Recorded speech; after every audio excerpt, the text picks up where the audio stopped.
எல்லோரும் இன்புற்றிருப்பதை தவிர வேறொன்றும் அறியேன் பராபரமை. இந்த சூரியனை ஆட்சிநாதனாக கொண்ட சிம்மராசிக்கு பேசுறதில் எனக்கு ரொம்ப சந்தோஷம். சிம்மராசிக்காரர்கள் தனக்கென்று ஒரு ஸ்டோரியை உருவாக்கி கொண்டே இருப்பார்கள். அவங்க ஜெயிக்கிற வரைக்கும் தூங்க மாட்டாங்க, எப்படியே ஜெயிச்சிருவாங்க. ஆரம்பத்தில் வாழ்க்கையில் பார்த்திங்கன்னா ஜெயிச்சிருவாங்கன்ற கற்பனை குதிரை இருந்துக்கிட்டே இருக்கும். ஆனால் அந்த குதிரை திடீர்னு காணாமல் போயிடும். அப்புறமா அந்த குதிரையை கண்டுபிடிச்சி கொண்டு வரணும்.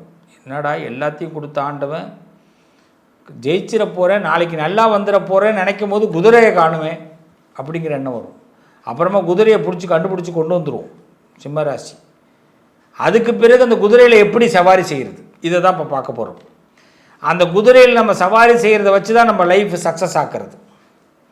பொதுவாக எல்லாருடைய ஸ்டோரி ரிட்டர்ன்லேயும் ரொம்ப கஷ்டம் இருக்கும். சிம்மராசிக்கு அப்படி தான். ஆனால் கஷ்டத்துலேயும் லாபத்தை பெற முடியும். கண்டிப்பாக உங்களுக்கென்று ஒரு வரலாறை நீங்கள் படைக்க முடியும். நிறைய பேர் பார்த்திங்கன்னா லைஃப்பில், என் லைஃப்பில் இப்படி ஸ்டோரி இருந்தது, நான் இவ்வளோ கஷ்டப்பட்டேன் அவ்வளோ கஷ்டப்பட்டேன்னு, அது மாதிரி நிறைய கஷ்டங்களை இந்த சிம்மராசிக்காரர்களும் பெறுவாங்க. ஆனால் நீங்கள் நினைக்கிற மாதிரி பெருத்த கஷ்டங்கள்லாம் வராது. எப்படி வரும்? கஷ்டத்தில் கூட சந்தோஷம் இருக்கும். கௌரவ கஷ்டங்கள்னு பேர். கடவுள் உங்களை கீழே இறக்க விடாமல் மேலே வச்சுக்கினே கஷ்டப்படுத்துவார். அப்படி தான். முக்கியமாக வளரும் பொழுது தான் சிம்மராசி கவனமாக இருக்கணும். நல்ல பணம் கிடைக்கும் போது கவனமாக இருங்க, பதவி கிடைக்கும் போது கவனமாக இருங்க, பசி எடுக்கும் போது கவனமாக இருங்க. சாப்பாடெல்லாம் இருக்கும், பசி எடுக்கும், சாப்பாடை கொடுத்துருவான், சாப்பிட போகும்போது கவனமாக இருங்க. ஒருத்தனையும் திடீர்னு வாழா தம்பி நீன்னு உட்காந்து சாப்பிடுன்னு சொல்லிடாதீங்க. சொல்லிட்டிங்கன்னா உங்களுக்கு பிடிச்சதில் அவன் சாப்பிட்ருவான், உங்களுக்கு பேலன்ஸ் தான் இருக்கும். சிம்மராசி கொஞ்சம் கவனமாக இருக்கணும் எல்லா விஷயத்துலையுமே. இப்படிப்பட்ட சிம்மராசி கண்டிப்பாக வரலாறுல இடம் பிடிக்க முடியும். உங்களுக்குன்னு ஒரு ஸ்டோரி எழுதக்கூடிய நேரம் இப்போ ஆரம்பம். நீங்கள் உங்கள் லைஃப்பில் சக்ஸஸ்ஃபுல் ஸ்டோரியை உருவாக்க போகிறீங்க. இவ்வளோ நாள் நான் பட்டுட்டேன் சார் கஷ்டம், இவ்வளோ நாள் நான் ரொம்ப சிரமப்பட்டுட்டேன் சார், உறவுகளால் அவமானப்பட்டேன் சார், வருத்தப்பட்டேன் சார், நல்ல வாய்ப்புகளை விட்டுட்டேன் சார், இது மாதிரி நிறைய விஷயம் சொல்லியிருப்பீங்க. ஏன்னா மேக்சிமம் சிம்மராசிக்காரர்களுக்கு பார்த்திங்கன்னா நம்பிக்கை துரோகமும் இது சக்ஸஸ் ஆகிடும் நம்பி ஒரு விஷயத்தை அதுக்கு பிறகு முயற்சி பண்ணாமல் ஒரு சூழ்நிலைகள் இருந்தால் மைனஸ் ஆகிடும். எங்கேயுமே சிம்மராசியை பொறுத்த வரைக்கும் அங்கே தான் அடிக்கும். இந்த இடத்த யாராலையும் இனிமேல் கேப்சர் பண்ண முடியாது, நான் தான் இந்த இடத்துக்கு எஜமான் அப்படின்னு முடிவு பண்ணுவோம். அங்கே வருவான் ஒருத்தவன், எங்கடா இருந்த இந்த காலப்புருஷ தத்துவம் அப்படி தான் வேலை செய்யும். யமகாதகன்னு சொல்லுவான். அந்த யமகாதகன் ஆட்டத்தை கலைச்சிட்டு போயிடுவான். திருப்பி நம்ம முதலேருந்து ஸ்கெட்ச் போட்டு நவரணும். ஆனால் கடவுள் அப்பையும் உங்களை கையை பிடிச்சி தூக்கி விடுவார். நம்புங்க, இதுதான் நடந்துக்கிட்டு இருக்குது, இதுதான் நடக்கும், இதுதான் நடக்க போகுது. இனிமேல் கடவுள் உங்களை இறக்கி விட மாட்டார். எவனோ ஒருத்தவன் உங்களை கெட்டதை பண்ணி தூக்கி எறிய வேண்டிய கட்டாயம் வந்தால் கூட இந்த சிம்மராசியை கடவுள் பிடிய விட மாட்டார். நீங்கள் கடவுளை பிடிச்சிங்க. இப்போது தசாபுத்தியை பார்க்கணும். நமக்கு ஒவ்வொருத்தவங்க ஒரு திசையில் பிறக்கிறோம். இதில் சிம்மராசி பார்த்திங்கன்னா மக நட்சத்திரம், பூர நட்சத்திரம், உத்திர நட்சத்திரம், 3 நட்சத்திரம் இருக்கும். இந்த 3 நட்சத்திரக்காரர்கள் பார்த்திங்கன்னா 3 விதமான திசையில் நீங்கள் பிறப்பீங்க. கேது திசை, சுக்கிர திசை, சூரிய திசையில் பிறந்திருப்பீங்க. இப்போ பாருங்கள், நீங்கள் எந்த திசையில் பிறந்தாலும் சரி, இப்போ என்ன புத்தி நடக்குது அவ்வளோதான். இப்போ என்ன திசை நடக்குது அதை தான் பார்க்கணும். அந்த நேரத்தை நம்ம எப்படி ஹேண்டில் பண்ணணும், இதை வரலாறு படைக்கிறதுக்காக நம்ம வழிவகை செய்யணும். இந்த டைமிங்கை நம்ம நமக்காக பயன்படுத்திக்கணும். அப்போ சிம்மராசிக்காரர்களுக்கு சூரிய புத்தி நடக்குதுன்னு வச்சிங்களேன், தட்டி தூக்குங்க, தைரியமாக இறங்குங்க. நீங்கள் எடுத்த முடிவில் போல்டாக இருங்க. நீங்கள் எந்த திசை நடந்தாலும் சூரிய புத்தி நடந்தால் போல்டாக இருங்க. நீங்கள் கண்டிப்பாக அரசியல் ரீதியாக, அதிகார ரீதியாக நீங்கள் நினச்ச விஷயத்தை, உங்களுடைய கௌரவத்தை காப்பாற்ற முடியும். அதுக்கு இன்னல்கள், இடையூறுகள் எது வந்தாலும் கவலைப்படாதீங்க. நீங்கள் ஸ்டேட்டஸில் நீங்கள் முன்னேறி வருவீங்க. உங்கள் சொந்த பந்தங்களுக்கு முன்னாடி நீங்கள் முன்னுக்கு வருவீங்க. பேர் புகழ் கிடைக்கும், கௌரவம் கிடைக்கும், விட்டுப்போன உறவுகள் உங்களை தேடி வரும், பதவிகள் கிடைக்கும். சூரிய புத்தி உங்களுடைய வம்சத்துக்கு, நீங்கள் வம்சத்தில் பார்த்தீங்கன்னா உங்கள் லைஃப்பில் பூர்வீக விஷயங்கள் எல்லாம் நீங்கள் கேப்சர் பண்ண முடியும். முன்னோர்கள் உங்களுக்கு செய்த புண்ணியங்கள்லாம் அப்படியே தாரவாத்து கொடுக்குற மாதிரி போல டைம், பெஸ்ட்டு டைம். சூரிய புத்தி உங்களுக்கு நல்லதை கொடுக்கும். இந்த சிம்மராசிக்காரர்கள் சந்திர புத்தியில் கவனமாக இருக்கணும்.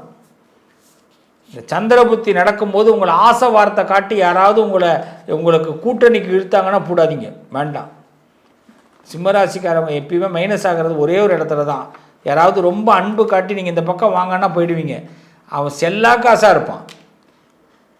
நம்ம யாரோட பேசுகிறோம், யாரோட பழகிறோங்கிறது சிம்மராசி ரொம்ப கவனமாக இருக்கணும். எல்லாரையும் சரிக்கு சமமாக நீங்கள் வைக்கக்கூடாது. அவன் சரியான ஆளான்னு பார்த்துக்கணும். செல்லா காசாக இருப்பான், லக்கு இல்லாத ஆசாமியாக இருப்பான், அவனெல்லாம் நீங்கள் கிட்டக்க சேர்த்துக்காதீங்க. சிம்மத்துக்கு ஒத்து வராது. இந்த சந்திர புத்தி நடக்கும் பொழுது பார்த்தீங்கன்னா இது மாதிரி கெட்ட துஷ்டர்கள்லாம் நம்ம பக்கத்தில் நிற்பான். முதல்ல தூக்கிடுங்க, வேண்டாம், நீங்கள் நம்பக்கூடாது. அதுக்கடுத்தது அங்காரகன் செவ்வாய் புத்தி நடக்கும். பூமி விஷயத்தில் கவனமாக இருங்க. உங்கள் சீட்டை விட்டு கொடுத்துடாதீங்க. உடம்புல கவனமாக இருங்க.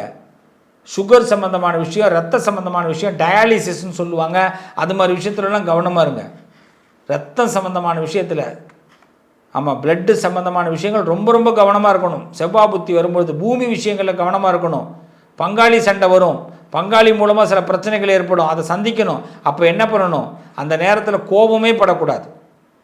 சந்திர புத்தி வரும்போதும் செவ்வாய் புத்தி வரும்பொழுதும் புதன் புத்தி வரும்பொழுதும் இந்த சூரிய ஆட்சி பெற்ற இந்த சிம்மராசிக்காரர்களுக்கு கோபம் வரக்கூடாது. செவ்வாய் புத்தியில் கோபம் வந்தால் அப்போ இடம் போயிடும், பூமி போயிடும், பங்காளிகள் சக்ஸஸ் ஆகிடுவான். புதன் புத்தியில் கோபம் வந்தால் புத்திசாலித்தனம் போயிடும். சந்திர புத்தியில் கோபம் வந்ததுன்னா நமக்கு இருக்கிற சிறப்பு போயிடும். முதல்ல கோபத்தை தூக்கி எறிஞ்சிடுங்க. அவன் என்ன யோசிக்கிறானோ அதை விட டாப்பாக யோசிங்க. அவனை மடக்கிற மாதிரி கால அவகாசங்கள் எடுத்துங்க. எல்லாத்துக்குமே கால அவகாசங்கள், அதுதான் சிம்மராசியோட பெரிய பலம். யாருக்கும் உடனே ஒரு பதில் சொல்லாதீங்க. ஆகட்டும் பார்க்கலான்னு சொல்லுங்கள், பார்ப்போம் சந்திப்போன்னு சொல்லுங்கள், நாளைக்கு பார்க்கலான்னு சொல்லுங்கள், இன்று போய் நாளை வான்னு சொல்லுங்கள். நீங்கள் சக்ஸஸாக இருப்பீங்க. யாரை எங்கே வைக்கணும்னு ரொம்ப தெளிவாக தெரிஞ்சுக்கிங்க.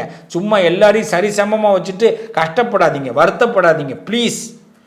நான் சொல்லிட்டேன், இது எல்லாமே உங்களை உஷ்ணப்படுத்தி உங்களை அசிங்கப்படுத்திட்டு போயிடுவாங்க. அதனால் இந்த புத்திகள் வரும்போது ரொம்ப எச்சரிக்கையாக இருக்கணும். சிம்மராசிக்காரர்களுக்கு பார்த்தீங்கன்னா 2 புத்தி தான் சிறப்பாக இருக்கும். ஒன்று சூரிய புத்தி, ஒன்று குரு புத்தி. அது சுக்கிர புத்தியாக இருக்கட்டும், சனி புத்தியாக இருக்கட்டும், எல்லா புத்தியுமே நமக்கு சங்கடமாக இருக்கும். சிம்மராசிக்காரர்களுக்கு 2 புத்தி தான் ஒவ்வொரு திசையிலையும் வேலை செய்யும். ஒன்று குரு புத்தி, இன்னொன்று சூரிய புத்தி. சிம்மராசிக்காரர்களுக்கு சூரிய புத்தியும் குரு புத்தியும் நடக்கும்போது நீங்கள் டாப் லெவலில் வருவீங்க. உங்களுக்கு கடவுள் என்ன பண்ணுவாருன்னா ரொம்ப சொற்பமான நேரத்தை உங்களுக்கு புத்திசாலித்தனத்தை கொடுக்குறாரு. மற்ற எல்லாத்துலேயுமே ஆப்பு தான் நிறையா கொடுக்குறாரு. நம்மளை ஆப்பு வைக்கிறவன் சுற்றி இருந்துக்கிட்டே இருப்பான். அது சனி புத்தி சுக்கிர புத்தி வரும்போது உங்களுக்கு என்ன ஆசை இருக்குன்னு ஒருத்தன் தெரிஞ்சுக்கிட்டே இருப்பான். உங்களுடைய பயோடேட்டாலாம் ஒருத்தன் எடுத்துக்கிட்டே இருப்பான். நீங்கள் எங்கே போனீர்கள், இங்கே வந்தீர்கள், அங்கே சென்றீர்கள், இதை பேசினீர்கள், இதை பேசவில்லை, இதெல்லாம் பேசுவான். அடப்பாவி, எங்கடா கண்டுபிடிச்சிங்க? அப்போ என்னை பொறுத்த வரைக்கும் இந்த மற்ற புத்திகள் 2 புத்தி உங்களுக்கு ஃபஸ்ட் கிளாஸ். அந்த 2 புத்தி போதும் நீங்கள் சக்ஸஸ் ஆகிறதுக்கு. மற்றதெல்லாம் பற்றி கவலைப்படாதீங்க. கடவுள் துணை உங்களுக்கு இருக்குது, சிவனுடைய துணை இருக்குது, யமனை வெல்ல முடியும். என்ன சாமி 2 புத்தியை வச்சு நான் எப்படி சாமி சமாளிக்கிறதுன்னு கேட்கலாம். ஒரு புத்தி முன்னோர்கள் செய்த புண்ணியம் உங்களுக்கு அப்படியே கிடைக்கும், வெளிச்சம் கிடைக்கும் வாழ்க்கையில். அதான் சூரிய புத்தி. நண்பர்கள் கிடைப்பாங்க, கூட்டணி நல்லா அமையும். நீங்கள் என்ன நினச்சி ஒருத்தனை நினைக்கிறீங்களோ அவன் அப்படியே மாறிடுவான். நான் உங்களுக்கு கெட்டவனாகவே இருந்தாலும் என்ன நீங்கள் நல்லவனாக ஆக்க முடியும். உங்ககிட்ட மட்டும் நான் நல்லவனாகிடுவேன், அடக்கி வாசிப்பேன். அதான் குரு. உங்களுக்கு குரு புத்தி சமாளிக்க குடிக்க வாய்ப்பை ஏற்படுத்தும். எல்லா புத்தியும் தூக்கி சாப்பிட்டுடும். ஸோ நீங்கள் வருத்தப்படாதீங்க, வேதனைப்படாதீங்க. என்னை பொறுத்த வரைக்கும் இந்த 2 தசா புத்திகளை நீங்கள் பயன்படுத்துங்க. உங்கள் லைஃப்பில் நீங்கள் வரலாறு படைப்பீங்க. இப்போ எல்லாருக்கும் ஒரு சந்தேகம் வரும், எல்லா தசா புத்தியும் இவர் சொன்னாரே, இந்த ராகு புத்தி கேது புத்தியை மட்டும் இவர் சொல்லவே இல்லையே அப்படின்னு உங்களுக்கு ஒரு சந்தேகம் வரும். எனக்கு இப்போ ராகு புத்தி நடந்தால் நான் என்ன பண்ணுறது, கேது புத்தி நடந்தால் என்ன பண்ணுறது? ரொம்ப சிம்பிள். இந்த 2மே சாயா கிரகம், நிழல் கிரகம்னு பேர். இந்த நிழல் கிரகத்தோடைய புத்தி எப்போ நடந்தாலும், யாருக்கு நடந்தாலும், நீங்கள் எந்த ராசியில் பிறந்து யாருக்கு நடந்தாலும், அந்த நிழல் கிரகத்தோடைய புத்தி நடக்கும்போது 2 விஷயத்தில் கவனமாக இருக்கணும். அந்த நிழல் கிரகத்தோட புத்தி நடக்கும் பொழுது எதிரிகளை, உங்களுக்கு ராகு புத்தி நடக்குதுன்னா எதிரிகளுடைய பலத்தை நீங்கள் தெரிந்து கொள்ள வேண்டும். ராகு புத்தி நடக்கும்போது எதிரிகளுடைய பலத்தை தெரிந்து கொள்ள வேண்டும். கேது புத்தி நடக்கும்போது உங்கள் பலத்தை தெரிந்து கொள்ள வேண்டும். இவ்வளோதான்.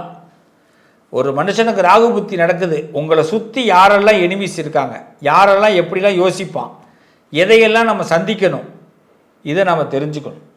கேது புத்தி நடக்கும்போது நாம் இந்த உலகத்துக்கு என்ன கொடுக்கணும், நாம் ஒருத்தவனை எப்படி பயன்படுத்தணும், நாம் எப்படி ஒரு விஷயத்தை ஸ்கெட்ச் போடணும், இதை தான் தெரிஞ்சுக்கணும். ஆக இந்த தசாபுத்திகள்லையே ராகு கேது புத்திக்கு ரெண்டே பலன்தான். ராகு புத்தி உங்கள் ராசிக்கு நடக்குதுன்னா நீங்கள் செய்ய வேண்டியது ஒருத்தவங்க என்ன நினைக்கிறாங்கன்னு தெரிஞ்சுக்கிறது. கேது புத்தி நடந்ததுன்னா நீங்கள் என்ன செய்யணுங்கிறத நீங்கள் தெரிஞ்சுக்கிறது, புரிஞ்சுக்கிறது. இதை மட்டும் ஃபாலோ பண்ணால் ராகு கேது உங்களுக்கு சப்போர்ட் பண்ணுவாங்க. ராகு கேது சப்போர்ட் பண்ணுவாங்க, மைனஸே கிடையாது. நண்பர்களே, தசாபுத்திகளை பற்றி இப்போ பேசணும். வாழ்க்கையில் எல்லாருக்குமே ஒரு ஹிஸ்ட்ரியை உருவாக்கணுன்ற எண்ணம் உண்டுங்க. நீங்களும் வரலாறு படைக்கணுங்கிற எண்ணம் உங்கள் எல்லாருக்கும் இருக்கும். அந்த வரலாறு படைக்கக்கூடிய காலம் வந்திருக்கிறதுனால தான் இந்த வீடியோவை நீங்கள் பார்க்க வேண்டிய காலம் வந்திருக்கு. நாம் வரலாறு படைக்கணும்னா ஒரு 3 விஷயத்தை கண்டிப்பாக செய்யணும். 1, டைம் மேனேஜ்மெண்ட். நேரத்தை வீணாக்காதீர்கள். நேரம் காலம் ரொம்ப முக்கியங்க. நமக்கு வரக்கூடிய கடக்கக்கூடிய நேரத்தை வீணாக்காதீங்க. கண்டிப்பாக நேரத்தை வீணடிக்கலைன்னா நாம் வரலாறு படைப்போம். அதே மாதிரி சந்தர்ப்பங்களை விட்டுடாதீங்க. சிறு சந்தர்ப்பங்கள் கூட நம்மளை பெரிய அளவில் உண்டாக்கும். வரலாறு படைப்பதற்கு இது ரொம்ப முக்கியம். நம்ம யாரையும் ஒரு சின்ன அளவாக நினச்சிடாதீங்க. சிறு துரும்பும் பல்குத்த உதவும் அந்த காலத்தில் சொல்லுவாங்க. இன்றைக்கி இந்த பதிவை நீங்கள் கேட்குறீங்க, உங்கள் வாழ்க்கையில் எதையோ ஒரு விஷயத்தை சின்னதாக எடை போட்டு வச்சுருப்பீங்க. அதையெல்லாம் இப்போ உடனே யோசிங்க. உங்கள் வாழ்க்கையில் முன்னாடி நடந்த ஒவ்வொரு விஷயமும் பின்னாடி ஏதோ உங்களுக்கு ஒரு பாடத்தை எடுக்க போகுதுங்கிறத தெரிஞ்சுக்கிங்க. அதுதான் உங்களை லைஃப்பில் சக்ஸஸ் ஆக்க போகுது. எல்லா படத்துலையும் பார்த்துருக்கீங்களா, முன்னாடி ஒரு சீன் காட்டுவாங்க, இந்த ஃபோனை யாரும் தொடக்கூடாது அப்படின்வாங்க. அந்த ஃபோனில் தான் பிறகு அந்த கிளைமாக்ஸில் சீன் வச்சுருப்பார் டைரக்டர். பார்த்துருக்கீங்களா? அதே மாதிரி தான் நம்ம ஒரு செய்தி ஒன்று சொல்லியிருப்பாங்க, இந்த ரூமை கிராஸ் பண்ணும்போது யாரும் பேசக்கூடாது அப்படின்ட்டு இருப்பாங்க. அந்த ரூமுக்குள்ளே ஒருத்தர் இருந்திருப்பார். இதெல்லாம் தான் பின்னாடி தெரியும். முன்னாடி நடக்கிற செய்தியை பின்னாடி தான் நம்ம புரிஞ்சிக்க முடியும். அதனால் எல்லா சந்தர்ப்பமும் ஆண்டவன் உங்களுக்கு ஏற்படுத்தி கொடுப்பான். அப்போ உத்து நோக்குங்க உங்கள் வாழ்க்கையை, உற்று பாருங்கள். உங்கள் வாழ்க்கையில் ஒவ்வொரு சந்தர்ப்பங்களையும் பயன்படுத்திங்க. இந்த 2 விஷயம் ரொம்ப முக்கியம். 3வது விஷயம் கடவுளுடைய அருள், கடவுளுடைய ஆசீர்வாதம். இந்த கடவுளுடைய ஆசீர்வாதமும் உங்களுக்கு கிடைக்க வேண்டும். அதுக்கு கடவுளை நம்ப வேண்டும். இப்போது இந்த பதிவுடைய அடுத்த பதிவு ஒன்று வரப்போகுது. இந்த பதிவு பார்ட் 1. இந்த பதிவுடைய பார்ட் 2 தான் ரொம்ப முக்கியமானது. இப்போ நான் உங்களுக்கு என்னென்ன சொன்னேன், ஒரு மனுஷன் உங்களுக்கு ஒரு ஸ்டோரியை உருவாக்கணும். அப்போ அந்த ஸ்டோரியை லைஃப் சக்ஸஸ்ஃபுல்லான ஸ்டோரியை உருவாக்கணும். அப்படி உருவாக்குனா நம்ம வரலாறில் இடம் பிடிக்க முடியும். இந்த பிறவியை நம்ம வீணாக்கிடக்கூடாது, நம்ம வெறுத்து போயிடக்கூடாது, பயந்து போயிடக்கூடாது, நமக்கெல்லாம் எதுவும் நடக்காது, நமக்கெல்லாம் வேஸ்ட்டு அப்படின்னு நினச்சிடக்கூடாது. நம்மளும் ஒரு விஐபி ஆக முடியும்னு நீங்கள் முதல்ல நம்பணும். இதை நீங்கள் ஃபஸ்ட்டு. இந்த பதிவுடைய 2வது பார்ட்டில் என்னென்னா, இந்த ஒவ்வொரு தசாபுத்தியும் சொன்ன பார்த்தீங்களா, இதுக்குரிய என்ன கடவுளை கும்பிடணும், என்ன பரிகாரத்தை செய்யணுங்கிறதையும் சொல்ல போகிறேன். உங்களுக்கு இப்போ மேஷ ராசியாக இருக்கீங்க, உங்களுக்கு சூரிய புத்தி நடந்தால் இப்படி இருக்கும், சந்திர புத்தி நடந்தால் அப்படி இருக்கும்னு சொல்லியிருப்பேன். இப்போ இந்த புத்தி நடந்தால் என்ன பரிகாரம் பண்ணணும், எந்த கடவுளை கும்பிடணும் அப்படிங்கிறத பற்றி அடுத்த பதிவில் உங்களோடு பகிர்ந்துக்க தயாராக இருக்கேன்.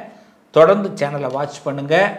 நிச்சயமாக உங்கள் வாழ்க்கையில் நீங்கள் ஒரு வரலாறு படைப்பீங்க. நல்லதே நடக்கும். மீண்டும் உங்களை அடுத்த இதோட தொடர்ச்சியில் சந்திக்கிறேன். வாழ்த்துக்கள்.